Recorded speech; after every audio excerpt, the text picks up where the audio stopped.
សួស្តីបងប្អូនអញ្ចឹងឥឡូវនេះតតែយើងធ្វើការ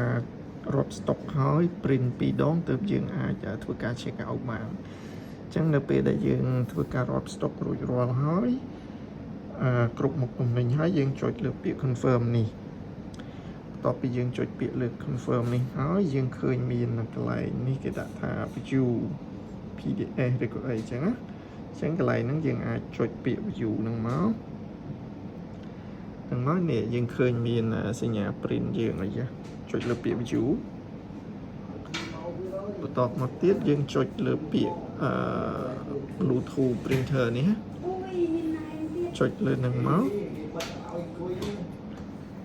តមកទៀតយើងរើស printer print ដូចធម្មតាអញ្ចឹងណា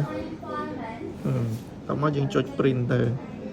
អញ្ចឹងវា print ទៅខ្លួនឯងអញ្ចឹងណា print 2 ដង print លើកទី1គឺឲ្យតែមួយ print លើកទី2ទុកខ្លួនឯងអញ្ចឹងណាអញ្ចឹងសូមបញ្ជាក់កន្លែងហ្នឹងហើយករណីយើងរួចរាល់ហើយយើងទើបយើងអាចចុច SIM stock ហ្នឹងមកកាន់ក្រុមហ៊ុនអញ្ចឹងក្នុងករណីហ្នឹងសូមធ្វើការ print ទាំងអស់គ្នា